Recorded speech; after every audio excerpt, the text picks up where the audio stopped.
8-ാം അധ്യായം 14 തുടങ്ങിയുള്ള വാക്യങ്ങൾ.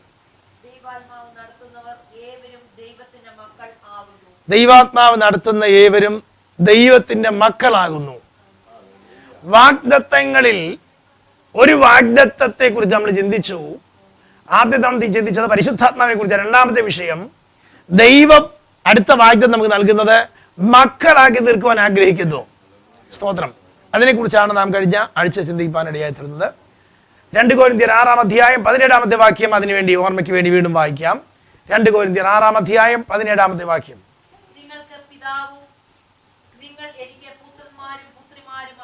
ആയിരിക്കും എന്ന് പറഞ്ഞു. സ്തോത്രം. ദൈവത്തെ ആരാധിക്കാൻ ഇറങ്ങി തിരിച്ചിരിക്കുന്ന ദൈവ പൈതലിനോട് അവിടുത്തെ ക്രമം അനുസരിച്ചല്ല ഞാൻ ആ വിഷയം എടുത്തിരിക്കുന്നതെങ്കിലും, സ്തോത്രം, ബൈബിൾ പറഞ്ഞിരിക്കുന്ന ക്രമത്തിലല്ല, പക്ഷേ ആത്മീയ അനുഭവത്തിന്റെ ക്രമത്തിലാണ് ആ വിഷയം ഇവിടെ അവതരിപ്പിച്ചുകൊണ്ടിരിക്കുന്നത്. ഒന്നാമത്, പരിശുദ്ധാത്മാവിനെ ദൈവം നമുക്ക് വാഗ്ദത്തമായി നൽകുന്നു. രണ്ടാമതായി കാണുവാൻ കഴിയുന്നു, അതെ, ദൈവ പൈതലാക്കി തീർക്കുന്നു, പുത്രന്മാരും പുത്രിമാരുമാക്കി തീർക്കുന്നു. Praise the Lord. പുത്രന്മാരും പുത്രിമാരുമാക്കി തീർക്കുന്നത് ദൈവത്തിന്റെ വാഗ്ദത്തമാണ്. ഇത് ദൈവത്തിന്റെ വാഗ്ദത്തമായിട്ടാണ് പറഞ്ഞിരിക്കുന്നത്. വാഗ്ദത്തങ്ങളിൽ രണ്ടാമത്തെ വാഗ്ദത്തം പുത്രന്മാരും പുത്രിമാരുമായിരിക്കും. സ്തോത്രം. കർത്താവ് തന്റെ അവകാശങ്ങൾ പകുത്തു കൊടുക്കുന്നത് എല്ലാവർക്കും കൊടുക്കാറില്ല.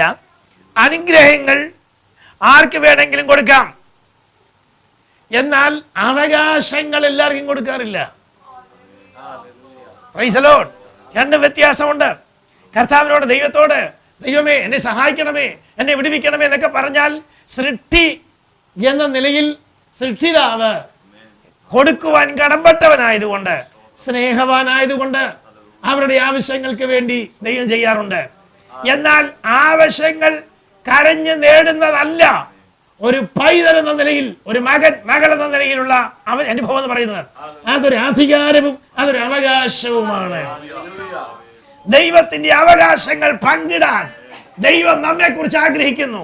അതിനുവേണ്ടി അവൻ വിളിച്ചുകൊണ്ടിരിക്കുന്നു. ഈ വിഷയത്തെ കുറിച്ചാണ് നാം ചിന്തിപ്പാനിടയായിരുന്നത്. അതിന് ആധാരമായിട്ട് നാം ചിന്തിച്ച വേദഭാഗത്തിലേക്ക് വീണ്ടും വരികയാണ്. റോമാലേഖനം 8-ാം അധ്യായം 14 തുടങ്ങിയുള്ള വാക്യങ്ങൾ. യെസ്, നാം പരിശുദ്ധാത്മാവിനെ കുറിച്ച് ചിന്തിച്ചു. ആ പുത്രൻ അല്ലെങ്കിൽ പുത്രി എന്ന നിലയിൽ പരിശുദ്ധാത്മാവിനാൽ നിറയുന്നതിനാൽ സംഭവിക്കുന്ന ദൈവാത്മാവിനാൽ നടത്തപ്പെടുന്നവരെല്ലാവരും ദൈവത്തിന് മക്കളായി തീരുന്നു. അടുത്തത്, സ്തോത്രം, ദാസ്യത്വത്തിന്റെ ആത്മാവിനെ അല്ല.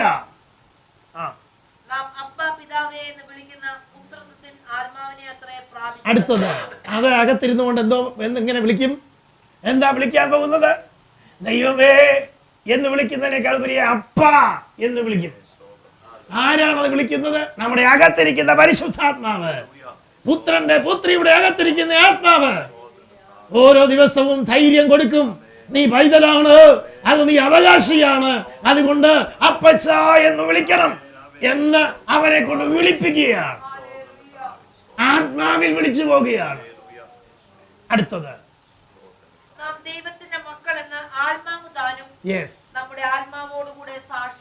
ഈ സാക്ഷ്യം നമുക്കുള്ളത് കൊണ്ടാണ് ധൈര്യം കിട്ടുന്നത്. ഒരു ദിവസത്തെ ഒരു ഇൻസ്പിറേഷന്റെ മുകളിൽ അല്ല നമ്മുടെ ആത്മീയ ജീവിതം നിലനിൽക്കുന്നത്. ഫീലിങ്സിന്റെ മുമ്പിലും മുകളിലുമല്ല. സ്തോത്രം. ഒരു ദിവസത്തെ മൂഡിന്റെ മുകളിലല്ല. ഒരു ദിവസം നമുക്ക് നല്ല മൂഡൊക്കെ ആയിരിക്കും, നമുക്ക് പാട്ടൊക്കെ പാടാൻ തോന്നുമായിരിക്കാം, നല്ല സന്തോഷമുള്ള ഒരു സണ്ണി ഡേ, അന്ന് നമ്മൾ ഒത്തിരി പാട്ടൊക്കെ പാടുമായിരിക്കും, നല്ല സന്തോഷമൊക്കെ ഉള്ളതെന്ന് പറയുമായിരിക്കും. അന്നൊരു നല്ല മൂടുള്ള ദിവസമായതുകൊണ്ട് അന്ന് ദൈവത്തിന്റെ പൈതൽ എന്ന് തോന്നുകയും, പിറ്റേ ദിവസം വളരെ സങ്കടമുള്ള, രോഗമുള്ള, ദുഃഖമുള്ള ഒരു ദിവസം വന്നിട്ട് ഇന്ന് ദൈവം ഞാൻ നമ്മൾ യാതൊരു ബന്ധവുമില്ലെന്ന് തോന്നുന്ന ഒരവസ്ഥയല്ല ദൈവം നമുക്ക് തന്നിരിക്കുന്നത്. നമ്മുടെ മൂഡ് എന്തുമാകട്ടെ, നമ്മുടെ ഫീലിങ്സ് എന്തുമാകട്ടെ, നമ്മുടെ സാഹചര്യങ്ങൾ എന്തുമാകട്ടെ, ആ ഏതവസ്ഥയിലും നിന്നുകൊണ്ട് എന്റെ അപ്പച്ച എന്ന് വിളിക്കാൻ നമ്മുടെ നാവിലൂടെ, നമ്മുടെ ബുദ്ധിയിലൂടെ, നമ്മുടെ ആത്മാവിലൂടെ മറ്റൊരുത്തൻ കയറി വന്ന് സംസാരിക്കുന്നു. അത് മറ്റാരുമല്ല, പരിശുദ്ധാത്മാവ് നമ്മുടെ ആത്മാവോട് സാക്ഷ്യം പറയുന്നതുകൊണ്ട് ധൈര്യത്തോട് ഏത് സാഹചര്യത്തിൽ വിളിക്കാൻ കഴിയുന്നു. Praise the Lord. ഹല്ലേലൂയ. നല്ലൊരു പാട്ട് പാടണമെങ്കിൽ നല്ലൊരു മൂഡ് വേണം. നല്ല രീതിയിൽ ഒന്ന് പ്രസംഗിക്കണമെങ്കിൽ അതിന് ഒരു നല്ല മൂഡ് വേണം. പക്ഷെ ഒരു മൂഡും ഇല്ലാതിരിക്കുമ്പോൾ അങ്ങനെ ചെയ്യാൻ തോന്നുന്നില്ല. ആ സമയത്തും കർത്താവിന് ചേഞ്ചസ് ഒന്നും ഇല്ലാത്തത് കൊണ്ട്, പരിശുദ്ധാത്മാവിന് മൂടിന് വ്യത്യാസമില്ലാത്തത് കൊണ്ട് അവൻ സ്ഥിരമായിട്ട് പറഞ്ഞുകൊണ്ടിരിക്കും, ഇപ്പോഴും നിനക്ക് എന്നോ ഞാനുമായിട്ടൊരു കണക്ഷൻ ഉണ്ട് കുഞ്ഞെ. സ്തോത്രം, സ്തോത്രം, സ്തോത്രം. നിന്റെ സാഹചര്യങ്ങളല്ല ആമേൻ ദൈവത്തെയും നിന്നെയും തമ്മിൽ ഭിന്നിപ്പിക്കുന്നത്, സാഹചര്യങ്ങളല്ല.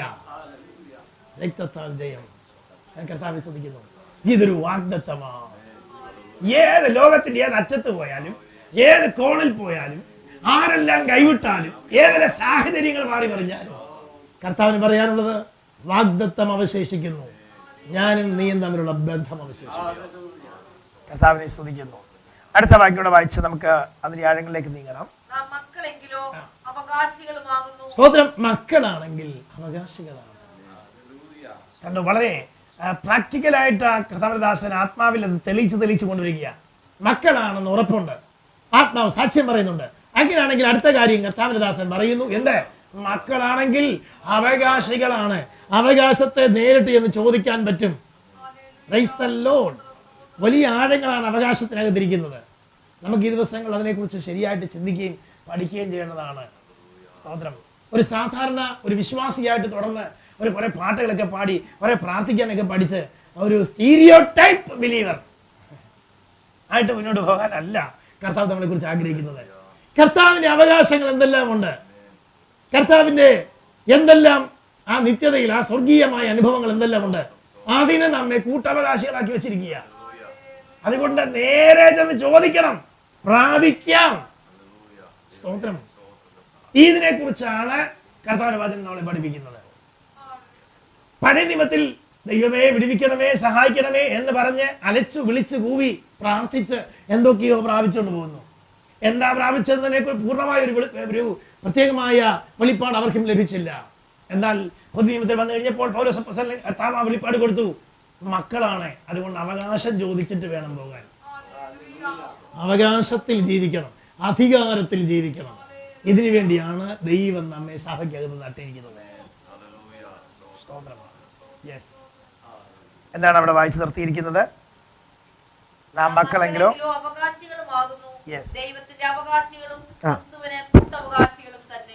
മക്കളായിട്ട് ജനിച്ചു. ഇനിയുള്ള വിഷയമാണ് ചിന്തനീയമായ കാര്യം. മക്കളായി തീരാനുള്ള എന്താണ് ചെയ്തത്? യോഹന്നാന്റെ സുവിശേഷം 1:12 നമ്മൾ വായിക്കുന്നു, അവനെ കൈക്കൊണ്ട് അവന്റെ നാമത്തിൽ വിശ്വസിക്കുന്നവർക്കും. ഞാൻ ചോദിക്കട്ടെ, രക്ഷിക്കപ്പെട്ട ആ ഒരവസ്ഥ പ്രാപിച്ചതിന്റെ അന്ന് തന്നെ നാം മക്കളായോ അതോ കുറെ കഴിഞ്ഞിട്ടാണോ മക്കളായത്? തിരുവചനം പഠിപ്പിക്കുന്നു, ആ സെക്കൻഡിൽ, രക്ഷിക്കപ്പെട്ട ആ സെക്കൻഡിൽ കർത്താവുമായിട്ട് ബന്ധത്തിലേക്ക് കടന്നു വരികയും ആ അധികാരത്തിന്റെ ശക്തി വ്യാപരിക്കുകയും ചെയ്തു. പക്ഷേ ചില ലിമിറ്റേഷൻസിനകത്ത് നിൽക്കുക. എന്താ ലിമിറ്റേഷൻ? മകൻ ജനിച്ചു, പക്ഷേ വളർച്ച പ്രാപിച്ചിട്ടില്ല. അതുകൊണ്ട് ഒന്ന്, ആഴങ്ങളെ കാണാൻ അവന് കഴിയില്ല, ആഴങ്ങളെ മനസ്സിലാക്കാൻ അവന് ബുദ്ധിയില്ല. ഇനി കൊടുത്താലൊട്ട് അതിനെക്കുറിച്ച് വില അറിയത്തില്ല, അതിനെ ഉപയോഗിക്കാനും കഴിയില്ല. ഇതെത്ര ശോചനീയമായ ഒരവസ്ഥയാണ്. ഇതാണ് ഇന്ന് പല ക്രിസ്ത്യാനികൾക്കും പ്രശ്നമായിരിക്കുന്നത്. സ്പിരിച്വൽ ഗ്രോത്ത്, ആത്മീയ വളർച്ച കർത്താവിൽ നിന്ന് പ്രതീക്ഷിക്കുകയാണ്. ഇല്ലെങ്കിൽ ഇവിടെ കർത്താവ് ഉദ്ദേശിക്കുന്ന പല കാര്യങ്ങളും വർക്ക് ചെയ്യാതെ വരും. സ്തോത്രം. വളർച്ച പ്രാപിച്ചവർക്ക് വേണ്ടി പറഞ്ഞിരിക്കുന്ന പല കാര്യങ്ങളും നമ്മുടെ കയ്യിൽ വളരാതെ വണ്ണം പ്രവർത്തിക്കാതെ വരാൻ കാരണം അതാണ്. ജനിക്കാത്തതല്ല, വളരാത്തതാണ് പ്രശ്നം. 1 പത്രോസ് 2-ാം അധ്യായം അതിൻ്റെ 1-2 വാക്യങ്ങൾ നമുക്കറിയാവുന്ന വേദഭാഗമാണെങ്കിലും ഒന്ന് വായിക്കണം. വളർച്ചയെക്കുറിച്ച് പരിശുദ്ധാത്മാവിന്റെ ആഗ്രഹം എന്താണ്? 1 മുതൽ. ആകയാൽ സകല ദുഷ്ടതയും ചതിവും വ്യാജഭാവവും അസൂയയും നുണയും 5 തരത്തിലുള്ളതായ സാധനങ്ങളുടെ കാര്യം പറയുന്നുണ്ട്. ഈ 5 ഒരു ആത്മീയന് പ്രശ്നം ഉണ്ടാക്കുന്ന അവരെ അപകടത്തിലേക്ക് കുഴിയിലേക്ക് തള്ളിയിടുന്ന 5 സാധനങ്ങളാണ്. ഈ 5 എണ്ണത്തിന്മേലും ജയമെടുക്കാനാണ് കർത്താവ് നമ്മളെ കുറിച്ച് ആഗ്രഹിക്കുന്നത്. അത് കഴിഞ്ഞിട്ട് രണ്ടാമത്തെ വാക്യം പറയുന്നു, ഇപ്പോൾ ജനിച്ച ശിശുക്കളെ പോലെ എന്ത് ചെയ്യണം? രക്ഷയ്ക്കായി വളരണം. സ്തോത്രം. തൽക്കാലം അവിടെ നിർത്താൻ നമുക്ക് ആ വിഷയത്തിലേക്ക് ദൈവം അനുവദിച്ചാൽ വീണ്ടും മടങ്ങി വരേണ്ട ആവശ്യമുണ്ട്. അതുകൊണ്ട് തൽക്കാലം അത്രയും മതി. രക്ഷയ്ക്കായി വളരണം. രക്ഷിക്കപ്പെട്ടവർ എന്ത് ചെയ്യണം? വളരണം. രക്ഷിക്കപ്പെടുന്നത് ഈസിയാണ്. ഒന്ന് പറഞ്ഞാൽ കർത്താവേ എന്റെ പാപങ്ങളോട് ക്ഷമിക്കണമേ എന്ന് പറഞ്ഞ് നിലവിളിച്ചു, പ്രാർത്ഥിച്ചു. അപ്പോൾ തന്നെ രക്ഷയുടെ ഉല്ലാസഘോഷം കൊണ്ട് അവരവരെ ചുറ്റി രക്ഷയുടെ അനുഭവം പ്രാപിപ്പാൻ കഴിഞ്ഞു. പക്ഷേ അതൊരു കൊച്ചു ശിശു ജനിക്കുന്നത് പോലെ മാത്രമേ ഉള്ളൂ. ഇനി രണ്ടാമത്തെ പടി അത് ദൈവത്തിന്റെ ഭാഗത്തു നിന്നുള്ളതല്ല, അത് നമ്മുടെ ഭാഗത്തു നിന്ന് അറിയുമ്പോഴാണ് അതിന്റെ സീരിയസ്നെസ് നമുക്ക് മനസ്സിലാക്കാൻ പറ്റുന്നത്. സ്തോത്രം. വേണ്ടതെല്ലാം അവൻ ചെയ്തു കഴിഞ്ഞു. ആത്മീയ വളർച്ചയ്ക്ക് വേണ്ടി ആരെങ്കിലും കൊതിക്കുന്നുണ്ടെങ്കിൽ അവർക്ക് വേണ്ടി കർത്താവ് പറയുന്ന ഇടപാടാണ്, വിഷയമാണ് നമുക്കിവിടെ കാണാൻ കഴിയുന്നത്. നീ വളരണം, നീ വളരണം. അതിനെക്കുറിച്ച് ദൈവത്തിന് വചനം എന്താ പഠിപ്പിക്കുന്നത് നമുക്ക് നോക്കാം. സ്തോത്രം. ആത്മീയ വളർച്ച 1 കൊരിന്ത്യർ 3-ാം അധ്യായം 6-ാമത്തെ വാക്യം. ഒരു പുത്രൻ പുത്രി എന്ന നിലയിൽ കർത്താവിന്റെ വാഗ്ദത്തമാണ്. പക്ഷേ വളർന്നില്ലെങ്കിൽ വാഗ്ദത്തം കൊണ്ട് പ്രയോജനമില്ലാതെ വരും. അതുകൊണ്ട് വളരുവാൻ വേണ്ടി ദൈവത്തിന്റെ വചനം 1 കൊരിന്ത്യർ 3-ാം അധ്യായം അതിന്റെ 6-ാമത്തെ വാക്യം.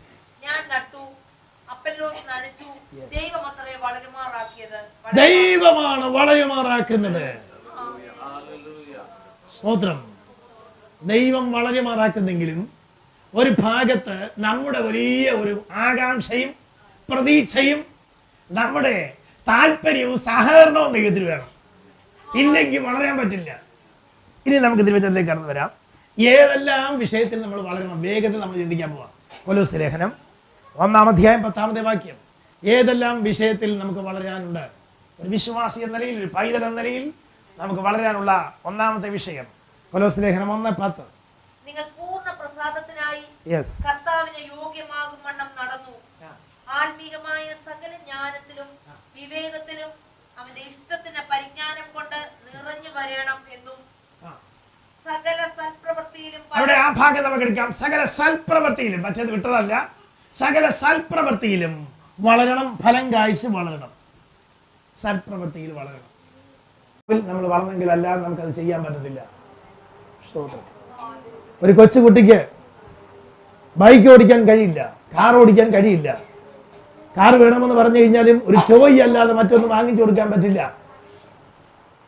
എന്നാൽ വളർന്നു കഴിയുമ്പോൾ അവൻ ആവശ്യപ്പെടുന്നതനുസരിച്ച്, ആ കുഞ്ഞ് ആവശ്യപ്പെടുന്നതനുസരിച്ച് ഒരു വലിയ ബൈക്കോ കാറോ വാങ്ങിച്ചു കൊടുത്താൽ അത് ഉപയോഗിക്കാൻ കഴിയും. ഇതുപോലെ കർത്താവിനോട് പറഞ്ഞ വാഗ്ദത്തങ്ങൾ ചെറുതല്ല, വലുതാ. ദൈവം അതിനെക്കുറിച്ച് ഒരിക്കലും അനുദമിച്ചിട്ടുമില്ല, നമുക്ക് വേണ്ടിയുള്ളതാ. പക്ഷെ അതിനെ മനസ്സിലാക്കണമെന്നുണ്ടെങ്കിൽ നമ്മുടെ ബുദ്ധി വളരണം, ജ്ഞാനം വളരണം, പരിജ്ഞാനത്തിൽ വളരണം. ഇവിടെ വായിക്കുന്നു, സൽപ്രവൃത്തിയിൽ വളരാൻ ഇടയായിത്തീരുന്നു. ആ ഒരു വിഷയത്തിൽ ദൈവമക്കൾ വളരണം എന്ന് കർത്താവ് ആഗ്രഹിക്കുന്നു. രണ്ടാമത് സ്തോത്രം. അതെ, 2 തെസ്സലോനിക്കർ 1-ാം അധ്യായം 3-ാമത്തെ വാക്യം. 2 തെസ്സലോനിക്കർ 1-ാം അധ്യായം 3-ാമത്തെ വാക്യം. സഹോദരന്മാരെ, നിങ്ങളുടെ വിശ്വാസം ഏറ്റവും വർദ്ധിച്ചു. ആളാം പ്രതി നിങ്ങൾക്ക് എല്ലാവർക്കും അന്യോന്യ സ്നേഹം പെരുകിയും. സ്നേഹത്തിൽ വളരണം, സ്നേഹത്തിൽ വളരണം. അതൊരു പ്രത്യേക തലമാണ്. അതിലേക്ക് വളരുവാനും ഈ പൈതലിനെ കുറിച്ച് ദൈവം ആഗ്രഹിക്കുന്നു. അടുത്ത വളരേണ്ട വിഷയം കൊലോസ്യ ലേഖനം 1-ാം അധ്യായം 6-ാമത്തെ വാക്യം. അവിടെ വായിക്കുന്നു, കൊലോസ്യർ 1:6. ആ സുവിശേഷം സർവ്വലോകത്തിലും എന്ന പോലെ നിങ്ങളുടെ അടുക്കലും എത്തി. നിങ്ങൾ ദൈവകൃപയെ യഥാർത്ഥമായി കേട്ടറിഞ്ഞ നാൾ മുതൽ നിങ്ങളുടെ ഇടയിൽ എന്ന പോലെ സർവ്വലോകത്തിലും ഫലം കായ്ച്ചു വർദ്ധിച്ചു വരണം. യേശു കർത്താവ് ശിഷ്യന്മാരോട് പറഞ്ഞു, നിങ്ങൾ ഫലം കായ്ക്കണം, പോരാ വളരെ ഫലം കായ്ക്കണം, പോയി ഫലം കായ്ക്കണം. അതിന് ചെയ്യേണ്ട പരിപാടി വളരണം, എന്നിൽ നിന്നുകൊണ്ട് വളരണം എന്നാണ് കർത്താവ് ആഗ്രഹിക്കുന്നത്. സ്തോത്രം.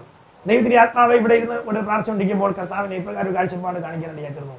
സ്തോത്രം. ഒരു ആഴവേറിയ ഉറവയിലേക്ക് കുഴിച്ചിറങ്ങുന്ന ഒരു കിണർ പോലെ എത്തിയിട്ടില്ല, ഇനിയുമുണ്ട്. ഇനി ആഴങ്ങളിലേക്ക് പോകാനുണ്ട്. അതിലേക്ക് പോകാമെങ്കിൽ അനേകരെ ആശ്വസിപ്പിക്കുന്ന ഒരു വലിയ ഉറവയായിട്ട് തീരാൻ പോവുകയാണ്. യേശുവിന്റെ നാമത്തിൽ ജയം. Praise the Lord. അങ്ങനെ ഫലം കായ്ച്ച് വർദ്ധിച്ചു വരുന്ന ഒരു അനുഭവം തന്റെ പൈതങ്ങളെ കുറിച്ച് കർത്താവ് ആഗ്രഹിക്കുന്നു.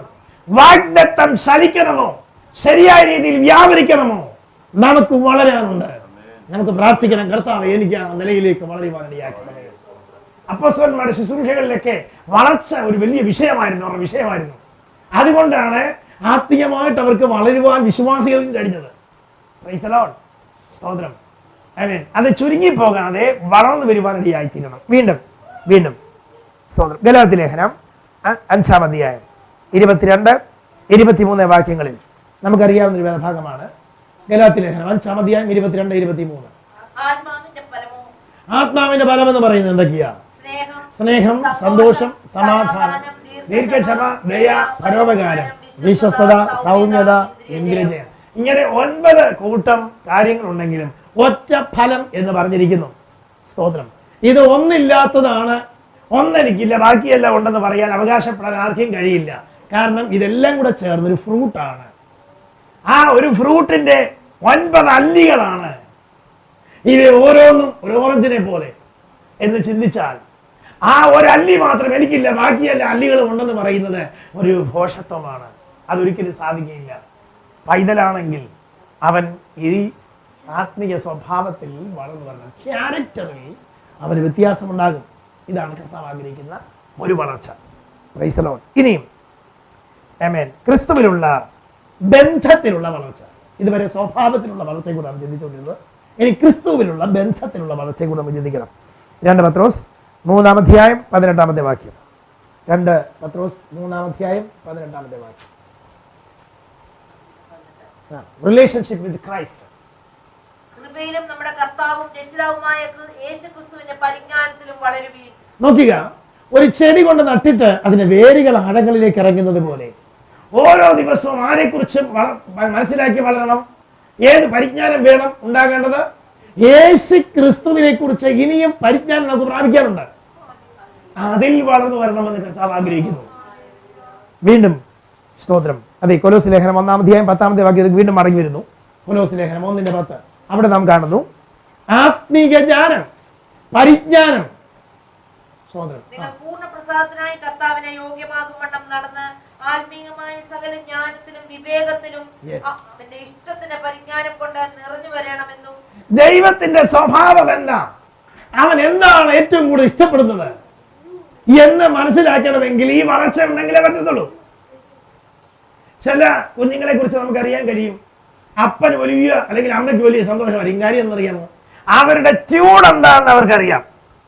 എന്റെ അപ്പനും അമ്മയും കൂടുതൽ ഇഷ്ടപ്പെടുന്ന കാര്യം എന്താ, അത് ചെയ്യാൻ കൊണ്ടെത്തിച്ചു കൊടുക്കാൻ, ചെയ്തു കൊടുക്കാൻ, പറഞ്ഞു കൊടുക്കാൻ നല്ല കഴിവായിരിക്കും. അങ്ങനെയുള്ളവരെയാണ് കൂടുതൽ ഇഷ്ടപ്പെടുന്നത്. അങ്ങനെയാണെങ്കിൽ ഞാൻ ചോദിക്കട്ടെ, ദൈവം ഏറ്റവും കൂടുതൽ ഇഷ്ടപ്പെടുന്ന ആരെയാണ്? ദൈവത്തിന്റെ സ്വഭാവം, ദൈവത്തിന്റെ ഹിതം മനസ്സിലാക്കി അപ്രകാരം ചലിക്കുന്നവരെയാണ്. ദൈവത്തിന് ഏറ്റവും ഇഷ്ടമുള്ളത് എന്താണെന്ന് കണ്ടുപിടിക്കാൻ നമുക്ക് കഴിഞ്ഞാൽ അത് ഏറ്റവും അനുഗ്രഹമായിരിക്കും. ക്രിസ്ത്യ ജീവിതം എന്ന് പറയുന്നത് കുറെ 4 ഭിത്തിക്കകത്തിട്ട് അടിച്ചു വളർത്തുന്ന ഒരു ഒരു ഒരു എന്നാ ഒരു ഭീതിജനകമായ ജീവിതമല്ല. മറിച്ച് സന്തോഷമായിട്ട് അപ്പച്ചനെ ഒന്ന് സന്തോഷിപ്പിച്ച് ജീവിക്കുന്ന ഒരു സന്തോഷകരമായ റിലേഷൻഷിപ്പാണ് യേശു ക്രിസ്തുവിന്റെ ബന്ധത്തിൽ. അങ്ങനെ നാം ആയിരിക്കണം. അങ്ങനെയെങ്കിൽ മാത്രമേ അത് വളരാൻ പറ്റത്തുള്ളൂ. സഹോദരൻ, അപ്പച്ചന് ഇഷ്ടമല്ല, എൻ്റെ കർത്താവ് ഇഷ്ടമല്ല എന്ന് തിരിച്ചറിയണം. വീണ്ടും ഇനി എങ്ങനെ വളരാൻ കഴിയും എന്ന് നമുക്ക് ചിന്തിക്കാം. എങ്ങനെ വളരണം, എങ്ങനെ നമുക്ക് വളരണം, ഏതെല്ലാം തലങ്ങളിൽ ഏതെല്ലാം രീതികളിലായിരിക്കും വളർച്ച ഇരിക്കുന്നത്, അതിനെക്കുറിച്ച് അപ്പോസ്തലൻ പൗലോസ് ചിന്തിക്കുന്നത് എന്താണെന്ന് നോക്കാം. എഫേസ്യ ലേഖനം 4-ാം അധ്യായം 16-ാമത്തെ വാക്യം. ഒരു പൈതൽ എന്ന നിലയിൽ വാഗ്ദത്തം പ്രാപിക്കേണ്ടതിന് വേണ്ടി എങ്ങനെ വളരണം? ശരീരം മുഴുവനും യുക്തമായി ചേർന്നും ഏകീഭവിച്ചും ഓരോ അംഗത്തിന്റെ അതത് വ്യാപാരത്തിന് ഒത്തവണ്ണം ഉദവി ലഭിക്കാനുള്ള ഏത് സന്ധ്യാലും സ്നേഹത്തിലുള്ള വർധനയ്ക്കായി അവനിൽ നിന്ന് വളർച്ച പ്രാപിക്കുന്നു. Praise the Lord. ശരീരം വളരുന്നത് പോലെ വളരണം. എങ്ങനെ വളരണം? കർത്താവിൽ ജീവിക്കുന്ന ജനിച്ച പൈതൽ വാഗ്ദത്തം പ്രാപിക്കണമെങ്കിൽ എങ്ങനെ വളരണം? ശരീരം വളരുന്നത് പോലെ വളരണം. നോക്കുക, കൈകൾ, നമ്മുടെ കൈകൾ മാത്രം വളർന്നുകൊണ്ടിരിക്കുന്നു, ശരീരം വളർന്നില്ലെങ്കിൽ എന്ത് കഷ്ടമായിരിക്കും. ചിമ്പാൻസിയെ പോലെ ആയിപ്പോകും. എന്നാൽ കൈകൾ വളരുന്നതനുസരിച്ച് കാര്യങ്ങളും അതനുസരിച്ച് ശരീരത്തിലെ എല്ലാ അവയവങ്ങളും വളർന്നുകൊണ്ടിരിക്കുന്നത് കൊണ്ടാണ് ഒരു മനോഹരമായ ഒരു ശരീരമായി തീരാൻ കഴിയുന്നത്. സ്തോത്രം. ഇങ്ങനെ നമ്മുടെ ഓരോ രീതികളും ഓരോ ഭാഗങ്ങളിലും ഓരോ അവസ്ഥകളിലും വളർച്ച ആവശ്യമുണ്ട്. ശരിയായ രീതിയിൽ വേണം അത് വളരാൻ, യുക്തമായ രീതിയിൽ വേണം. ഹല്ലേലൂയ. ചില ആളുകളുടെ ഒരു കാലിന് മാത്രമായിരിക്കും വളർച്ച, മറ്റേ കാലിന് വളർച്ച കാണുകയില്ല. ഒരു കൈക്ക് വളർച്ചയില്ല, മറ്റേ കൈക്ക് വളർച്ചയുണ്ട്. അത് സന്തോഷമല്ല, അംഗവൈകല്യത്തിലാണ് അത് നിൽക്കുന്നത്. സ്തോത്രം.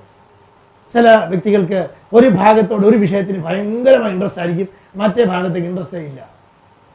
സ്തോത്രം. അത് അംഗവൈകല്യമാണ്. ശരിയായി നോർമലായി ബാലൻസ്ഡ് ആയിട്ട് ക്രിസ്ത്യ ജീവിതം ചെയ്യണമെങ്കിൽ യുക്തമായി ക്രിസ്തുവിൽ നിന്ന് വളരണം. Hallelujah, hallelujah. ശരിയായ നിലയിൽ വളരണം. ഇത് ബ്ലഡിനകത്തൂടാണ് ഇതിന്റെ പോഷകങ്ങളും കാര്യങ്ങളും വളർച്ചയ്ക്ക് വേണ്ടിയുള്ള സാധനങ്ങളും കടന്നു ചെല്ലുന്നത്. അതിനെ ശരിയായി റിസീവ് ചെയ്യാൻ ആ ബോഡിയുടെ ഓർഗൻസ് റെഡിയായെങ്കിൽ മാത്രമേ ഈ രക്തഓട്ടം കൊണ്ട് അതിന് ഗുണമുണ്ടാകത്തുള്ളൂ. ആമേൻ, ആമേൻ. സ്തോത്രം. ഇത് കടന്നു വരുന്നുണ്ട്, എല്ലാ ആഴ്ചകളും നമ്മെ ഒന്ന് മുട്ടുന്നുണ്ട്. കർത്താവിന്റെ ശരീരം എന്ന നിലയിൽ, അവയവങ്ങൾ എന്ന നിലയിൽ നമ്മുടെ അടുക്കിലേക്ക് ഈ ദൂതുകൾ കടന്നു വരുമ്പോൾ പിടിച്ചെടുക്കാമെങ്കിൽ യുക്തമായി ഒന്ന് വളരും. സ്തോത്രം. വീണ്ടും എങ്ങനെ വളരണം? എഫെസ്യർ 2 അധ്യായം 20 വാക്യം മുതൽ. എഫെസ്യർ 2 അധ്യായം 20 വാക്യം. ക്രിസ്തുയേശു തന്നെ മൂലക്കല്ലായിരിക്കെ നിങ്ങളെ അപ്പോസ്തലന്മാരും പ്രവാചകന്മാരും എന്ന അടിസ്ഥാനത്തിന്മേൽ പണിതിരിക്കുന്നു. അവനിൽ കെട്ടിടം മുഴുവനും യുക്തമായി ചേർന്ന് കർത്താവിൽ വിശുദ്ധ മന്ദിരമായി വളരുന്നു. എങ്ങനെ വളരണം? ഒരു ദൈവപൈതൽ എന്ന നിലയിൽ എങ്ങനെ വളരണം? ഒന്ന്, ശരീരം എന്ന നിലയിൽ വളരണം. യുക്തമായി മനോഹരമായ ഒരു ശരീരം എന്ന നിലയിൽ എല്ലാ ഓർഗൻസും ചേർന്ന് വളരണം. രണ്ടാമത്, എങ്ങനെ വളരണം? ഇവിടെ വായിക്കുന്നത് എന്താണ്? ഒരു കെട്ടിടം പണിയുന്ന രീതിയിൽ. ഒരു കെട്ടിടം എങ്ങനെ മനോഹരമായി പണിതു വരുന്നു എന്ന നിലയിൽ വേണം പണിയാൻ. ആദ്യം ചെയ്യേണ്ടത് ആദ്യം ചെയ്യണം. ഫൗണ്ടേഷൻ ശരിയായിട്ട് ഇട്ടിട്ട് വേണം ചെയ്യാൻ. സ്തോത്രം. അതിനുശേഷം പണിയുന്ന ലെവൽ ഇതെല്ലാം ശരിയായിട്ട് വന്നിട്ടാണ് അടുത്ത ലെയറിലോട്ട് കയറുന്നത്. ഇതെല്ലാം ഒരുപോലെ കൊണ്ടുവന്നിട്ടാണ് ഒടുവിൽ ടോപ്പ് ഫ്ലോറിലേക്ക് അല്ലെങ്കിൽ അതിന്റെ വാർപ്പ വരുന്നത്. കുറെ പേരെ മാത്രം വാർക്കാനും കുറെ പേരെ അല്ലാതെ വിടാനും സാധിക്കുകയില്ല. അപ്പോൾ ദൈവത്തിന്റെ മക്കളെന്ന നിലയിൽ സ്തോത്രം ഒരുമിച്ച് നിന്നുകൊണ്ട് ചെയ്യേണ്ട കാര്യമാണ്, വളർച്ചയുടെ കാര്യമാണ് ഈ പറഞ്ഞിരിക്കുന്നത്. വ്യക്തിപരമായി വളരുന്നതോടൊപ്പം കൂട്ടമായിട്ട് നമുക്കൊരു വളർച്ചയുണ്ട്. എങ്ങനെ വളരണം? ഒരു ബിൽഡിങ്ങിനെ പണിയുന്നത് പോലെ കർത്താവ് പണിതു തരികയാണ്. അങ്ങനെ വളരണം, അങ്ങനെ വളരണം. വീണ്ടും സ്തോത്രം. അപ്പോസ്തല പ്രവൃത്തി 5 അധ്യായം 14 വാക്യം. അപ്പോസ്തല പ്രവൃത്തി 5 അധ്യായം 14 വാക്യം.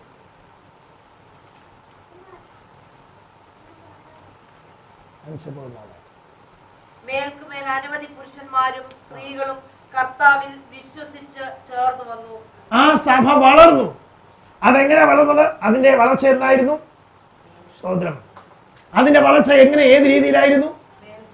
മേൽക്കുമേൽ വളർന്നു എന്ന് പറയുന്ന മെമ്പർഷിപ്പിനകത്തുള്ള ഒരു വളർച്ചയാണ്. ആദ്യം 120 പേര് മാത്രമേ ഉണ്ടായിരുന്നുള്ളൂ. അഭിഷേകത്തിന്റെ പകർച്ച വ്യാപരിച്ചു കഴിഞ്ഞപ്പോൾ 3000 കൂടെ ചേർന്ന് വന്നു. വീണ്ടും അത്ഭുതങ്ങളും അടയാളങ്ങളും വചനവും വെളിപ്പെട്ട് കഴിഞ്ഞപ്പോൾ വർധനമുണ്ടായി. ഈ ഒരു വളർച്ചയും ദൈവം നമ്മളെ കുറിച്ച് ആഗ്രഹിക്കുന്നുണ്ട്. അതൊരിക്കലും നമുക്ക് കളയാൻ പറ്റത്തില്ല. സ്തോത്രം, സ്തോത്രം. വാസ്തവത്തിൽ ഒരു ദൈവശക്തി വ്യാപരിച്ചാൽ നമ്മൾ വളരും, വളരണം. എണ്ണത്തിൽ പെരുകി, എണ്ണത്തിൽ വർദ്ധിച്ചു. ഇതാണെങ്കിൽ നമുക്കൊന്ന് പ്രാർത്ഥിക്കാമോ? കർത്താവേ, എണ്ണത്തിൽ ആത്മാ നിറവിൽ, വെറുതെ ആളിനെ കൂട്ടുകയല്ല, വെറുതെ ആളിനെ കൂട്ടുകയല്ല, അവൻ ആത്മനിറവുള്ള ശിഷ്യന്മാർ എണ്ണം പെരുകി വരട്ടെ. യേശുവിന്റെ നാമത്തിൽ ജയം. സ്തോത്രം. പൗലോസിനെ കടന്നു പോകാൻ കഴിയാത്ത ഇടങ്ങളിൽ ആര് പോയി? പൗലോസിൽ നിന്ന് കേട്ട ദൂത് കേട്ട ആൾക്കാർ പോയി.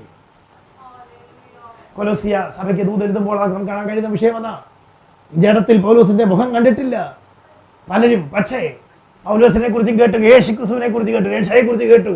അവർ രക്ഷിക്കപ്പെട്ടൊരു നല്ലൊരു ഗ്രൂപ്പ് ജനം അവിടങ്ങളിൽ ഉണ്ടാക്കുവാനിടയായി തീർന്നു. അനേക സഭകളുടെ പേര് അവിടെ എടുത്തു പറയുന്നുണ്ട്.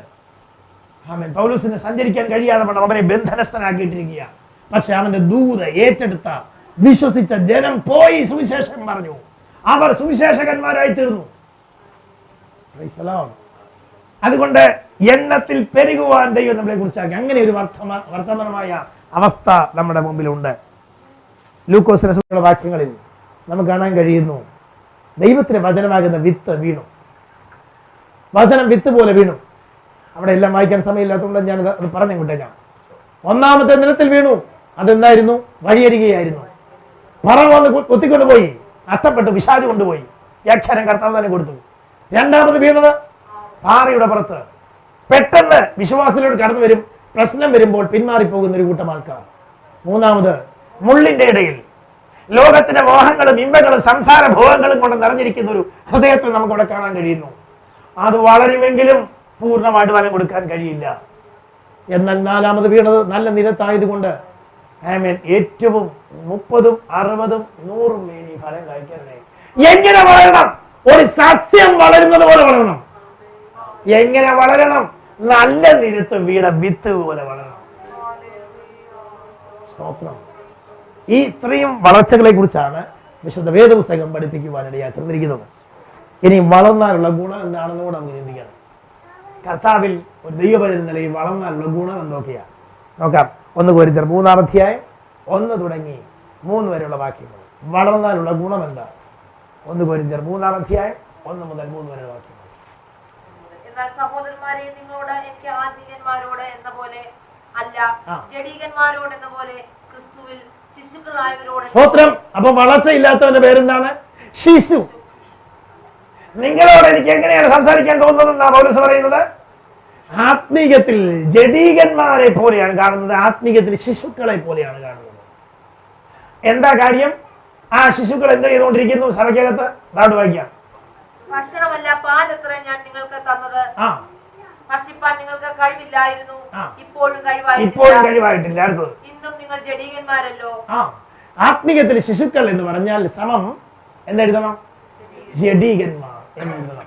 അടുത്തത്, നിങ്ങളുടെ ഇടയിൽ ഈർഷ്യയും പിണക്കവും ഇരിക്കെ. അടുത്തത് ശിശുവിന്റെ മറ്റൊരു പ്രശ്നം. ഇത് ജലപ്രകാരമുള്ള ശിശുവിന്റെ കാര്യമല്ല, ആത്മപ്രകാരം ശിശുവായി തുടർന്നുള്ള കുഴപ്പമാണ്. എന്താണ് പ്രശ്നം? എന്താണ് പ്രശ്നം? ഈർഷ്യ, പിണക്കം. ഇത് വ്യാപരിച്ചു കൊണ്ടിരിക്കും. അങ്ങനെയാണെങ്കിൽ വളർച്ച വന്നു കഴിഞ്ഞാൽ എന്ത് കിട്ടും? എന്താ ഗുണം? ഇതിന്റെ മേൽ ജയമെടുക്കാൻ കഴിയും. ഇതൊരു വലിയ മർമ്മമാണ്. പല വിശ്വാസികളും പല പാസ്റ്റർമാരും പല ദൈവമക്കളും ദൈവദാസന്മാരും ഒക്കെ കുഴഞ്ഞു പോകാൻ കാരണം ഈ വിഷയത്തിലാണ്. കർത്താവ് നമ്മളെ കുറിച്ച് ആഗ്രഹിക്കുന്ന വലിയ വലിയ കാര്യങ്ങളാണ്. എന്നാൽ ചെറിയ കാര്യങ്ങൾ പിടിച്ച് കുഞ്ഞാൻ ഇവിടെ ഇരുന്നോളാം പിശാച് നമ്മൾ പറയുമ്പോൾ അതിനെ ഒന്ന് വ്യാഖ്യാനിച്ച് മനസ്സിലാക്കാൻ കഴിഞ്ഞാൽ ഒരു വലിയ ജയജീവിതമായിരിക്കും. യേശുവിന്റെ നാമത്തിൽ 2-3 വ്യക്തികളെ കൊണ്ടിട്ട് പ്രശ്നമോ നമുക്കെതിരായിട്ട് സംസാരിപ്പിക്കുകയോ ഒക്കെ ചെയ്ത് ദാ പിടിച്ചോ എന്ന് പറഞ്ഞുകൊണ്ട് സെറ്റ് ചെയ്ത് പിശാച് തരുമ്പോൾ ആമേൻ, ഇല്ല ഇല്ല, ഇതിനപ്പുറത്ത് ഞാൻ വളരാനുള്ളതാണ്, ഞാൻ വളരാനുള്ളതാണ് എന്ന് പറയാൻ വാശിയും വൈരാഗ്യവും ഇല്ലാത്തൊരു ആത്മീയ ജീവിതം ചെയ്യാൻ കഴിഞ്ഞാൽ എത്ര അനുഗ്രഹമാണെന്നറിയാം. സ്തോത്രം. അതിനുവേണ്ടി വളരാനാണ് കർത്താവ് നമ്മളെ കുറിച്ച് ആഗ്രഹിക്കുന്നത്. വളരുക, വളരുക, വളരുക. സ്തോത്രം ചെയ്തു. അപ്പോൾ ഇവിടെ നമ്മൾ കാണുന്നത് ആത്മീയമായ വളർച്ച സാധിക്കും. എങ്ങനെ? കർത്താവിന്റെ കൃപയിൽ ആശ്രയിക്കുമ്പോൾ വളർന്നു കഴിഞ്ഞാൽ എന്താ ഗുണം? ഇവിടെ നമ്മൾ കാണുന്നു, ജഡീക സ്വഭാവങ്ങളുടെ മേൽ ജയമെടുക്കാൻ കഴിയും. ആരും പ്രസംഗിച്ച് പിന്നെ പഠിപ്പിക്കേണ്ട കാര്യം വരികയില്ല. ആരും എല്ലാ ദിവസവും എല്ലാ ആഴ്ചയിലും പ്രസംഗിച്ച് നടക്കേണ്ട കാര്യം വരികയില്ല. ആത്മാവകത്തിരുന്നോട് പറയും, കുഞ്ഞെ നീ ഇതിനു വേണ്ടിയുള്ളതല്ല, വിട്, ഞാൻ നിന്നെ വളർത്തട്ടെ. സ്തോത്രം.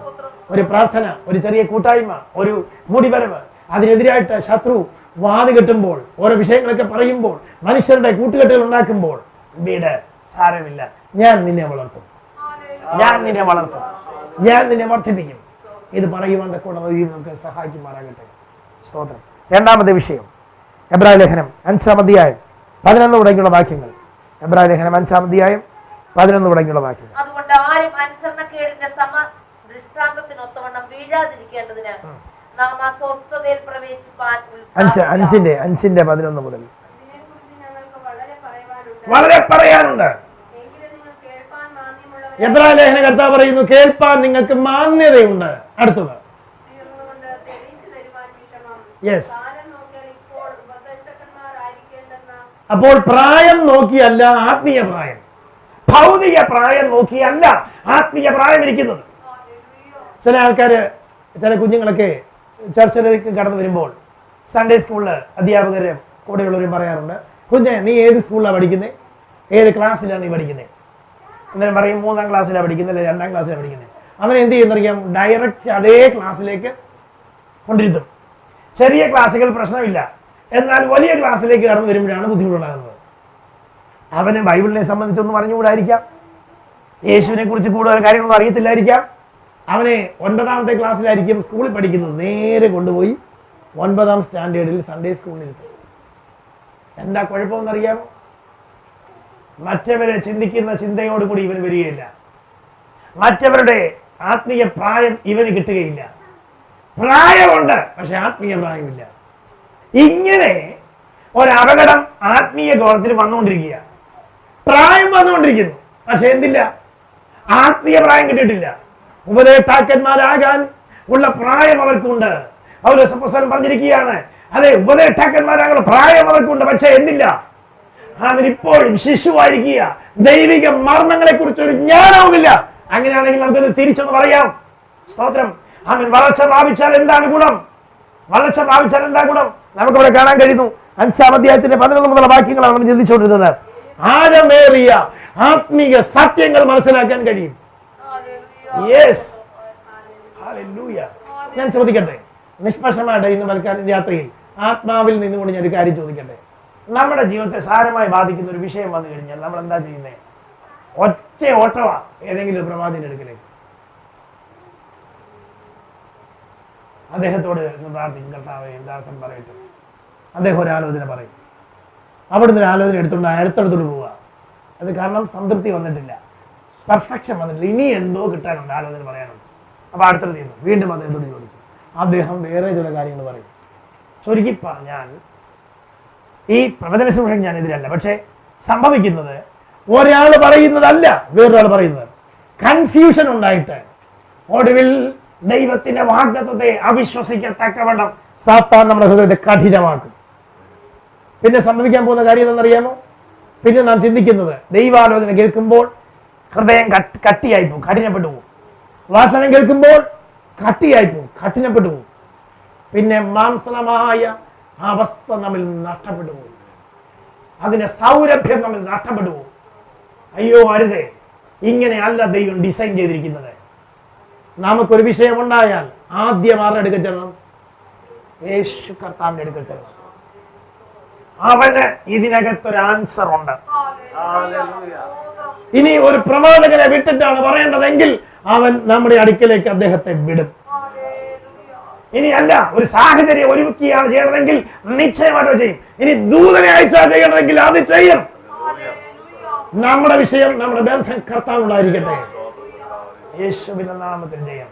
ആഴമേറിയ ആത്മീയ സത്യങ്ങൾ പഠിക്കാൻ വേണ്ടിയാണ് അടുത്ത വിഷയത്തിനകത്തോട് നമ്മളെ ഇടുന്നത്. സ്തോത്രം, സ്തോത്രം. അല്ലാതെ നമ്മളെ വെപ്രാളപ്പെടുത്താനല്ല, നമ്മളെ പരവേശപ്പെടുത്താനല്ല, നമ്മളെ ടെൻഷൻ അടിപ്പിക്കാൻ വേണ്ടി അല്ല. ഈ പ്രശ്നം എന്നെ വളർത്താൻ വേണ്ടിയാണ്. സ്തോത്രം. ബാൽ പെരാസീമിൽ എത്തിച്ചേർന്ന ദാവീദ് തന്റെ മുമ്പിലുള്ള പ്രശ്നത്തെ കണ്ടു കഴിഞ്ഞപ്പോൾ, ശത്രുക്കളെ കണ്ടു കഴിഞ്ഞപ്പോൾ അവൻ പറഞ്ഞു, ഇല്ല, ഇന്ന് പകൽ ദൈവം എനിക്കൊരു വിടുതൽ നൽകും. സ്തോത്രം. ഇതാ ദാവീദിന്റെ കണ്ണിന്റെ പ്രത്യേകത. ദാവീദിന്റെ കണ്ണ് ആത്മാവിൽ വിഷയങ്ങളെ കാണുന്ന കണ്ണുകളാണ്. യേശുവിന്റെ നാമത്തിൽ ജയം. സ്തോത്രം. ആമേൻ. പ്രശ്നങ്ങളെ മാത്രം ചിലർ കാണുമ്പോൾ പ്രശ്നത്തിന് മറുപടി കാണുന്നവരെ ആത്മീയന്മാരെന്ന് പറയുന്നത്. എന്റെ ദൈവം എനിക്ക് ഒരു അത്ഭുതം ചെയ്യും. അതുപോലെ അവൻ പ്രാപിക്കാനിടയായി തീർന്നു. പ്രിയപ്പെട്ടവരെ, അപ്രതീക്ഷിതമായി ഉണ്ടാകുന്ന പ്രശ്നങ്ങൾ വരുമ്പോൾ, അയ്യോ ദൈവം എന്നെ കൈവിട്ടെന്നും ദൈവം എന്നെ തള്ളിക്കളഞ്ഞെന്നും ഇതിന്റെ മറുപടി ഏതെങ്കിലും ഒരു ദൈവദാസന്റെ കൈ കാണുമെന്നും ചിന്തിക്കാതെ കർത്താവിന്റെ അടുക്കലേക്ക് മടങ്ങി വരൂ. അവൻ നമ്മെ വളർത്താൻ വേണ്ടിയാണ് ചെയ്യുന്നത്. അടുത്ത ഘട്ടത്തിലോട്ട് മാറാൻ വേണ്ടിയാണ് ദൈവം ചെയ്യുന്നത്. ആത്മീയ സത്യങ്ങൾ നമുക്ക് മനസ്സിലാക്കി തരും. പൗലോസ് അപ്പോസ്തലൻ പറയുന്നുണ്ട്, എനിക്ക് കർത്താവ് വെളിപ്പെട്ട് കഴിഞ്ഞപ്പോൾ അതിനെക്കുറിച്ച് കൂടുതൽ കാര്യങ്ങളൊന്നും അറിയാൻ വേണ്ടി ഞാൻ എങ്ങോട്ട് പോയില്ല? കേഫാവിന്റെ അടുക്കൽ പോയില്ല, മറ്റൊരു ദൈവദാസന്റെ അടുക്കലേക്ക് ഞാൻ പോയില്ല. ഞാൻ അരാബ്യൻ മരുഭൂമിയിൽ ചെന്നിരുന്നുകൊണ്ട് പ്രാർത്ഥിക്കാനിടയായി. എന്താണ് പൗലോസ് പറയുന്നത്? ഞാൻ കർത്താവിന് പ്രാപിക്കുകയും നിങ്ങൾക്ക് ഏൽപ്പിച്ചിരിക്കുകയും ചെയ്തു. ആമേൻ. കർത്തൃമേൽ ശുശ്രൂഷ എങ്ങനെ എടുക്കണമെന്ന് പോലും അറിയാൻ വയ്യാതിരുന്ന 1-ാം നൂറ്റാണ്ടിലെ ദൈവസഭയ്ക്ക് ഇങ്ങനെയാ അത് കർത്താവ് എടുത്തു കാണിച്ചു, വെളിപ്പാടിൽ കാണിച്ചു കൊടുത്തു. കർത്താവ് തന്നെ കാണിച്ചു കൊടുത്ത രാത്രിയിൽ അവരപ്പം എടുത്തു, സ്തോത്രം ചൊല്ലി നുറുക്കി അവർ കൊടുത്തു. അവിടെ തന്നെ അത്താഴം കഴിഞ്ഞ ശേഷം പാനപാത്രം എടുത്തു. ഇങ്ങനെയുള്ള വിഷയങ്ങൾ കർത്താവിന്റെ ദാസൻ പ്രാപിച്ചത് വെളിപ്പാടിനാലാണ്. സഭയെക്കുറിച്ചുള്ള മർമ്മം കിട്ടിയത് വെളിപ്പാടിനാലാണ്. ഞാൻ ചോദിക്കട്ടെ, പൗലോസിനോട് കൂടി വെളിപ്പാട് തീർന്നു പോയെങ്കിൽ നമുക്ക് പുസ്തകം അടച്ചു വെക്കണമായിരുന്നു. കഴിഞ്ഞില്ല. അത്ഭുതങ്ങൾ നിന്നു പോയെങ്കിൽ പൗലോസിനോ പത്രോസിനോടുള്ള സുല്ലിടണമായിരുന്നു. കഴിഞ്ഞിട്ടില്ല. ഇന്ന് രാത്രിയിൽ അത് മുട്ടിമുട്ടി നിൽക്കുകയാണ്. ഹല്ലേലൂയ. മനുഷ്യൻ അഭയം തേടുവാനല്ല, യേശു കർത്താവിലേക്ക് കടന്നു വരിക. അവൻ നമുക്ക് വളർച്ച തരുവാൻ ആഗ്രഹിക്കുന്നു. ഒരു 1-2 വിഷയം കൂടെ പറഞ്ഞിട്ട് നാം ക്ലോസ് ചെയ്യുക. ഗലാത്യ ലേഖനം 4-ാം അധ്യായം 1 തുടങ്ങിയുള്ള വാക്യങ്ങൾ. വളർച്ച പ്രാപിച്ചാൽ എന്ത് കിട്ടും? വളർച്ച പ്രാപിച്ചാൽ എന്ത് കിട്ടും? ഗലാത്യ ലേഖനം 4-ാം അധ്യായം 1 തുടങ്ങിയുള്ള വാക്യങ്ങൾ. അവകാശി സർവ്വത്തിനും യജമാനൻ എങ്കിലും. അവകാശി യജമാനാ, പക്ഷെ ജനിച്ചത് ശിശുവായിട്ടാണ്. എന്താ പറ്റും? ആ വീട്ടിലെ വേലക്കാരൻ അതിനെ നയിക്കും. അതാണ് വായിക്കുന്ന വാക്യത്തിന്റെ അർത്ഥം. സ്തോത്രം. ആ വീട്ടിൽ ദാസന്മാരുടെ കൂട്ടത്തിൽ ഒരു കാര്യക്കാരൻ ഉണ്ടായിരുന്നു. അവനെ ഏൽപ്പിച്ചിട്ടാണ് പോയിരിക്കുന്നത്. ഇപ്പോൾ ആ വീട്ടിലെ യജമാനായിട്ടാ ജനിച്ചതെങ്കിലും അവൻ പറയുന്നതനുസരിച്ചല്ലാതെ ചലിക്കാൻ പറ്റില്ല. പല വിശ്വാസികളെ കാണുമ്പോഴും എനിക്ക് വലിയ വിഷമം തോന്നിയിട്ടുണ്ട്, വേദന തോന്നിയിട്ടുണ്ട്. എത്രയോ ഉന്നതമായ വിളിയാണ് ദൈവം അവരെ വിളിച്ചിരിക്കുന്നത്. ഇപ്പോഴും മറ്റാരെങ്കിലും ഇങ്ങോട്ട് തിരി, അങ്ങോട്ട് പോ, ഇങ്ങനെയാണ് നടക്കേണ്ടത് എന്ന് പറഞ്ഞ് നടത്തുന്നത് കാണുമ്പോൾ വിഷമം തോന്നാറുണ്ട്. ദൈവത്തിന് നമ്മളെ കുറിച്ചുള്ള വിളി വലുതാണ് പ്രിയപ്പെട്ടത്. ആരെയും അനുസരിക്കേണ്ടെന്നല്ല ഞാൻ പറഞ്ഞത്. നമ്മെ നിയന്ത്രിക്കത്തക്കവണ്ണം, നമ്മെ എല്ലാ കാര്യങ്ങളും പറഞ്ഞു തരത്തക്കവണ്ണം ഇങ്ങനെ അങ്ങനെ എന്ന് ചലിപ്പിക്കുന്ന ആ പിടികളുടെ മധ്യത്തിൽ നിന്ന് ജയം പ്രാപിക്കട്ടെ. യേശുവിന്റെ നാമത്തിൽ ജയം. കെട്ടുകൾ കൊണ്ടേ ചില സ്നേഹബന്ധങ്ങൾ ഒരുപക്ഷെ ആത്മിക ജീവിതത്തെ ബന്ധിക്കാൻ സാധ്യതയുണ്ട്. യേശുവിന്റെ നാമത്തിൽ പൊട്ടിക്കുക. ഇതിന്റെ കൂട്ടത്തിൽ ഒരു കാര്യം കൂടി പറയാൻ ഞാൻ താല്പര്യപ്പെടുന്നു. ഒരുപക്ഷെ നിങ്ങളെ രക്ഷയിലേക്ക് കൊണ്ടുവന്നത് നിങ്ങൾ അറിയുന്ന ഒരു വ്യക്തിയായിരിക്കാം, നിങ്ങൾ സ്നേഹിക്കുന്ന ഒരു വ്യക്തിയായിരിക്കാം. പക്ഷെ ആ വ്യക്തിയുടെ ജീവിതത്തിൽ പ്രശ്നമുണ്ടെന്ന് പരിശുദ്ധാത്മാവ് കാണിച്ചു തന്നിട്ടും ഇനിയും ആ വ്യക്തിയെ പിന്തുടരരുത് എന്ന ആത്മാവിൽ ഒരു ദൂത് പറയാൻ എനിക്ക് താല്പര്യമുണ്ട്. സ്തോത്രം, സ്തോത്രം, സ്തോത്രം. എന്നെ കേട്ടുകൊണ്ടിരിക്കുന്ന ശ്രോതാക്കളോട് പരിശുദ്ധാത്മാവിൽ ഞാൻ പറയുന്നു, ഹല്ലേലൂയ. നിങ്ങൾക്ക് രക്ഷ പ്രാപിക്കാൻ ഇടയാറ്റുന്നത് കർത്താവിനെ വെച്ചായിരിക്കാം. ഒരുപക്ഷെ ഒരു സുവിശേഷകൻ നിങ്ങളുടെ അടുക്കൽ വന്നിട്ടായിരിക്കാം. പക്ഷേ ആ സുവിശേഷകൻ ആത്മീയ ആഴമില്ലെന്ന് കണ്ടിട്ട് നിങ്ങൾ അവിടെ തുടരരുത്. പരിശുദ്ധാത്മ നിങ്ങൾ നടത്തുന്ന ആഴങ്ങളിലേക്ക് പോകുവാൻ ഇന്ന് രാത്രി പരിശുദ്ധാത്മാവിന്റെ കൂടെ ഇറങ്ങിത്തിരിക്കുക. യേശുവിന്റെ നാമത്തിൽ ജയം. വളരണമെങ്കിൽ സ്തോത്രം, ദൈവം ആഗ്രഹിക്കുന്ന അവസ്ഥയിലേക്ക് കടന്നു വരണം. സ്വർഗീയ വാഗ്ദത്തങ്ങളെ പ്രാപിക്കുവാൻ ഇടയാകണമെങ്കിൽ വളരണം. സ്തോത്രം. 4-ാം അധ്യായത്തിലെ തന്നെ 9 മുതലുള്ള വാക്യങ്ങൾ. ഇപ്പോഴോ ദൈവത്തെ അറിഞ്ഞു, വിശേഷാൽ ദൈവം നിങ്ങളെ അറിഞ്ഞുമിരിക്കെ നിങ്ങൾ പിന്നെയും ബലഹീനവും ദരിദ്രവുമായ ആദി പാഠങ്ങളിലേക്ക് തിരിഞ്ഞ് അവയ്ക്ക് പുതുതായി അടിമപ്പെടുവാൻ ഇച്ഛിക്കുന്നത് എങ്ങനെ?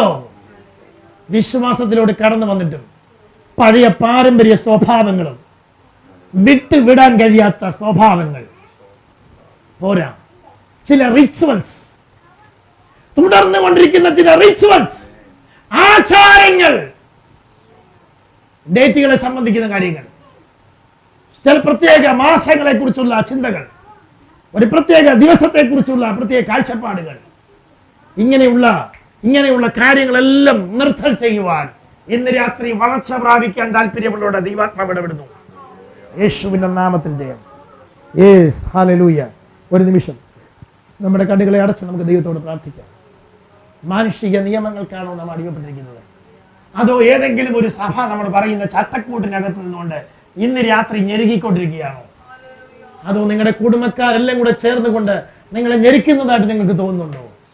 നിങ്ങളെ നടത്തിയ ആത്മികന്മാരെന്ന് പറഞ്ഞ ഒരു കൂട്ടം ആൾക്കാർ നിങ്ങളോട് ഇപ്പോഴും ചില കാര്യങ്ങൾ, ഇത് ചെയ്യണം, അത് ചെയ്യണം, ഇങ്ങനെ നിൽക്കണം എന്ന് ശഠിക്കാറുണ്ടോ? ഇന്ന് രാത്രി ആത്മാവിൽ നിങ്ങളോട് പറയട്ടെ, അതൊരു ആത്മീയ ബന്ധനമാണ്. വളരണമെങ്കിൽ ഒരു ചെടി ചട്ടിക്കകത്തിരിക്കുന്ന ചെടി ആ ചട്ടി പൊട്ടിച്ച് പുറത്തു കൊണ്ടിരുന്നത് പോലെ നിങ്ങളിലുള്ള ആത്മമനുഷ്യനെ പുറത്തു കൊണ്ടുവരുവാൻ ദൈവാത്മാവിനെ ഇടപെടുകയാണ്. മാനുഷിക പ്രമാണത്തിന് വേണ്ടി ഇനിയും പോകരുതേ. സ്തോത്രം. അന്യായ നുഖങ്ങൾ ഇവിടെ പൊട്ടട്ടെ. നിങ്ങൾക്ക് വേണ്ടി കർത്താവ് ആമേൻ ഇന്ന് രാത്രി വൻകാര്യം ചെയ്യാൻ ആഗ്രഹിക്കുന്നു. ഇപ്പോൾ ഞങ്ങൾ പ്രാർത്ഥിക്കാൻ പോവുകയാണ്. സ്തോത്രം. ഒരു നിമിഷം ആമേൻ ദൈവമക്കൾ ഒരുമിച്ച് ചേർന്ന് പ്രാർത്ഥിച്ചാട്ടെ. നമ്മളെ ശ്രദ്ധിച്ചുകൊണ്ടിരിക്കുന്ന പ്രിയപ്പെട്ടവരുടെ ജീവിതത്തിലും ഈ ദൂത ഒരു വിടുതലായി തീരട്ടെ.